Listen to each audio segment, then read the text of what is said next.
time now for us to talk about our demarcations, border demarcations. World Border Day is going to be celebrated shortly. And of course, our own National Boundaries Commission is in the house. We're going to be talking about what they've been up to, how far we've come, and what more we can do in respect of our borders. Usually we talk about land, but there's also airspace, our territorial waters. You remember that incident with Cote d'Ivoire, among others. Joining us in the studio, we have Sarah Ekuban. She is Director for Policy Plans and Programs at the Ghana Boundary Commission.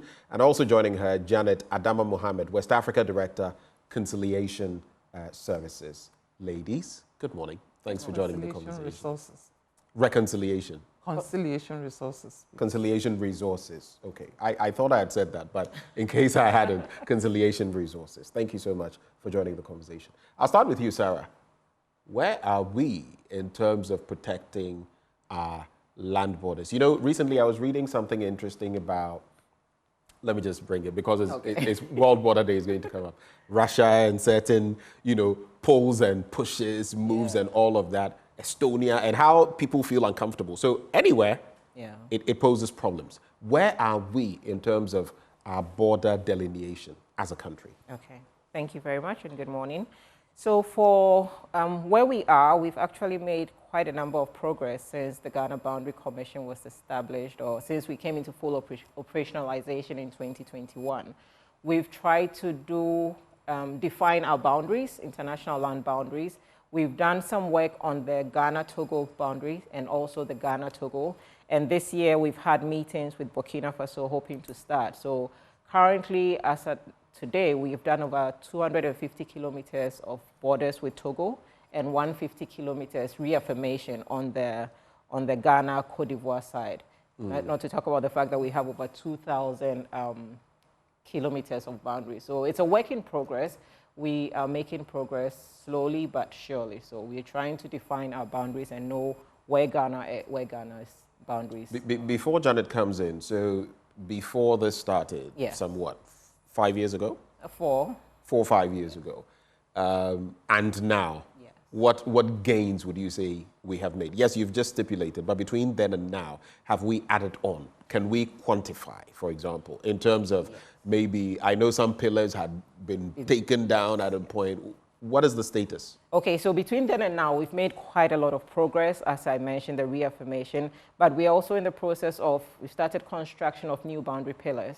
So in our operational assessments, we realized a number of the boundary pillars that demarcate or define our boundaries were either defaced, destroyed, or way back from the 1960s and all that. So we've had to redo them. And also some of them, the distances are quite wide, so you can't even tell where, in between, you're not sure where you are. No man's land. Ghana or whatever. So we've started the construction work of new boundary pillars, which is something that— In collaboration with the other countries? In collaboration. Everything that has to do with the international boundaries, we always do it in collaboration with our counterparts. So we've made quite a lot of progress in that side. And we've had a number of engagements also with our partners from the other countries. So that's a feather in the cap for us. From where we started till now, a lot has been done. Janet, I noticed you wanted to— I just wanted to add that it takes a lot of negotiations to be able to delineate and reaffirm the boundaries. So the Boundary Commission has done a lot of work in terms of dialoguing with the neighboring countries. Some of the pillars have been shifted. There used to also be no man's land between various countries, and there has been a lot of encroachments on either side. And so this requires a lot of negotiation to agree even on where the pillars have to be set, the new pillars have to be located, and also the recreation of the existing pillars to ensure that there are no tensions with our neighbors. So the Boundary Commission has also done a lot within these few years to be able to reach this. There's this popular place, I forget the name. No, it's also one of those no man's land. When I recall, I'll bring it up.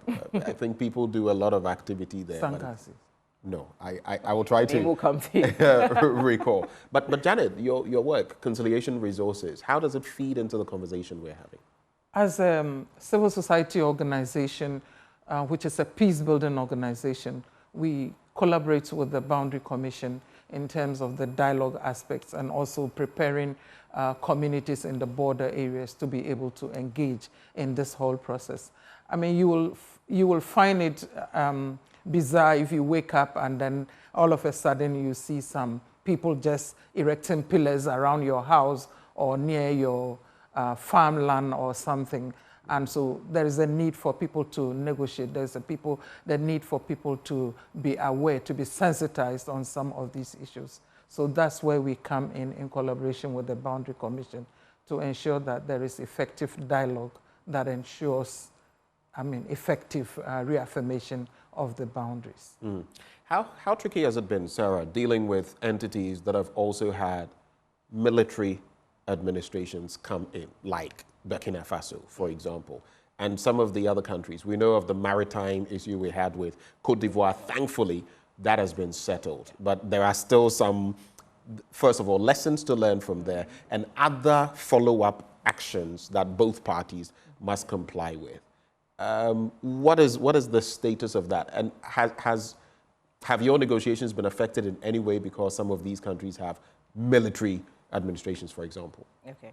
No, it hasn't. So we deal also more with the boundary commissions, and we have very good relationships with them, even if you're talking about Burkina Faso. So I would say that our relationship hasn't been affected much or negatively in terms of going forward with the work that has to do in terms of our boundaries. We have good collaboration with them, and they also collaborate with us, whatever we need. We just recently had a meeting, I think, a month ago, where in Boga, where they were around, and we even signed a cross-border cooperation agreement on what we can do this year and going forward. So it's a good relationship generally. The last time we had a conversation, you spoke about some of these developments, what you were going to do at the start of the year, at the midpoint of the year, and collaborating with other countries to ensure that we don't have any friction on the borders. There are also spillover townships. I remember recently we had this conversation where there was a lady when Togo had some elections going on. She had crossed over into Ghana to go to school, and she couldn't get back into Togo until maybe later in the day. How are we addressing some of those townships that are literally, whether in no man's land or feeding into both countries and all that? Okay, so that's an interesting one because, I mean, we have to realize the fact that generally speaking, we are the same people. I mean, it has to do with the arbitrary creation of the borders. I mean, from the colonial times that have sort of separated families or people who belong together.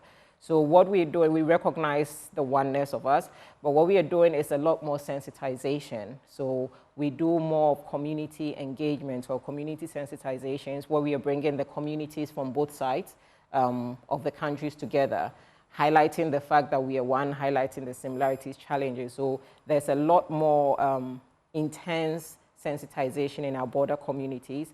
And also we do joint projects together, or usually if we're using the African Border Day, for instance, we try to do a project that brings about unity. So we organize sports together, football games between the countries, or dialogue sessions that we all talk about things like that. So we are recognizing that we are one. Just the fact that some boundary line has separated us doesn't mean we are different. We should just appreciate that we are on two different sides, but we are one people. So it has to do more with engaging the communities, talking to them, sensitizing them at all levels. So we even have targeted sensitization. We are talking to women's group, we are talking to school children, we are talking to the traditional authorities and all that. Everyone is key in this process. So we do a lot of that. Janet, and your reaction to that? Yeah, and it's important to also state that even the border officials need to be sensitized. True. So sensitizing the border officials to ensure law and order is attained at the border regions is also part of the functions of the Border Commission and civil society. So the people themselves need to be sensitized about the norms and the rules and regulations. A chief could be located in Ghana and the people are in Togo, but that does not mean that the people in Togo must not obey the laws and the norms of the country. So you need a lot of sensitization in that region to ensure that people understand what to do and what not to do. Right. And this is a question I've put to you before. I'll go back to it because gradually I know that while you focus on land, our maritime borders also are a concern to you. We'll not go into the air today. We'll just focus on land and sea. There has been a lot of activity in our maritime borders, people fishing illegally from other countries. And there was even this incident where, you know, sometimes there are these people, I've just forgotten the term, we had a piece out on that where I saw it on our platform where someone, you know, serves as an individual for the community, sort of like a watchdog or something of the sort. And some of these people have gone missing, Ghanaians, no trace. One of them, family man. No, I mean, are these issues as well that fall under your purview, under your domain, and with how Ghana is being, I use this word cautiously, raped sometimes in our own maritime borders? How are you dealing with those situations? Okay. So that doesn't fall directly or within the mandate of the Ghana Boundary Commission. Ours has to do with delimiting the boundaries, or even when it comes to land, it's the same thing, defining the boundaries in terms of the hardcore security aspects or what happens in the illegal fishing and all those things. That doesn't fall us. But of course, we collaborate with stakeholders, for instance, the Ghana Navy and all that. So if there are issues of concern, we alert them, they alert us. But ours, I mean, sticking to our mandate has to do with defining, so that if they are working, they know where delimitation. If they are in the space, they know that, okay, we have defined or delimited the maritime boundary. This is where Ghana's boundaries ends. Yes. And then we come to World Border Day. I'll start with you, Janet, on that. Pardon African me. Border Day. African Border Day. Right. Thanks for the correction. And especially here in our part of the world, there are a lot of these, you know, pockets of issues. If you go to Eastern Africa, they have their own issues there. We will not go towards the Sudans and the rest. And then we come to West Africa. Every now and then, there's a little bit of a tussle. How relevant is it, this celebration, to what we are discussing and to our national lives? What is your reflection on that? I'll come to you, Sarah, with the same question. It's very relevant for us to, first of all, recognize that we are one people. And it is just borders that, artificial borders that... I was going to add, artificially created. Artificially created borders that separate us. And it is important for us to look at why are these borders created? Why are they created in the first place? And try to understand what we can do with these artificially created borders to the benefit of either side of the border. And so the Africa Borders Day is to help us to understand the use of our borders. Is it to enhance trade? Is it to ensure our safety and security? Is it to reaffirm our unity? And that is a day of reflection to help us to understand what we want to do with our borders. And I think that is important for us to reflect on this going forward, especially in the light of the challenges that are in the environment, the insurgencies, the corruptions in the border areas, but also the trafficking and all that. What do we want to do? So it's a day of reflection, if you ask me. It's a day of deep reflection, and I think everyone should be involved in it. Well, something that naturally comes to mind, though it's not up for discussion, would be how this arbitrary carving out of Africa and deciding this is this place and this is that place and this belongs to me and all of that, how it has affected our own unity. But that will be a discussion for maybe AU Day and not, Africa Borders Day. But in terms of the relevance, it's Friday, the 7th. What does this Africa Borders Day seek to achieve? What is the significance of this day? So the African Border Day, just to give a bit of background, is a day that was instituted by the African Union back in 2010. And it was to create an awareness on elimination of all sorts of conflict along our boundaries or borders, and also to create the idea of unity or cross-border cooperation, and also to ensure that we are all defining our boundaries. We know where the boundaries are. But the objective in doing that is to create, fitting within the African Union Border Program, is to create, while we are conscious of the boundaries, is to note that they become bridges, not barriers. So the idea is to just create that awareness, as she said, that we are one people, but also recognizing how we can each define our spaces and move from there, and how we can collaborate together in that regard.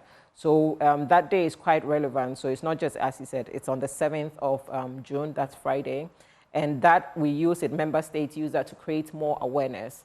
And that is the relevance of it. But beyond that also, we're also using that to make sure that countries or member states that do not have national boundary structures seek to institute that or have that in place, because then it's the Boundary Commission, the national boundary structures, that drive this process of creating awareness or highlighting the awareness. And another thing also has to do with development of border areas. We know that oftentimes these areas are often neglected and all that. So as part of the commemoration, what we do is spotlights or throw highlights on what is happening in these border areas and what can be done to enhance their livelihoods or in these border areas. So for us, it's very key, and then it helps us to throw light on some of these things.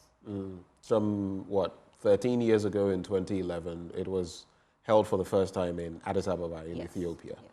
Where is it going to be held this time? What's going to be the venue? What shape will it take? Yeah.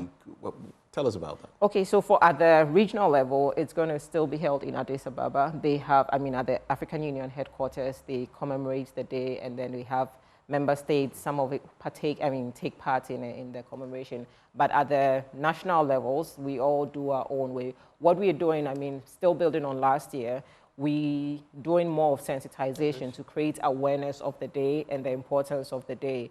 But moving beyond next year, we'll go on a bigger platform where we're engaging or doing something together with our counterparts from the other countries, as we did, I think about 2 years ago with Cote d'Ivoire. We had construction of water systems, free health screening, development projects and all that. So that is what we are seeking to do. But to get there, and because we'll be moving into the border communities, we want to create that awareness so that when we go there, there's that acceptance and to receive us, and then what we have for them. Yes. Janet, what would be your expectations of African Border Day come Friday? It's a day where I expect that people in the border communities do a reflection to understand their relationships and also to understand the functions of borders and border pillars, because some of them even build their houses using the border pillars as part of the pillars to their homes. They also build they undertake activities across the borders without understanding of the rules and the norms. So the sensitization that is being done by the Border Commission would highlight these issues for the border communities so that they can stay safe and they can feel more secure that they belong to a country, a nation. All right. If you have any final words in some 20 seconds each, I'll start with you again, Janet, if you have any final words.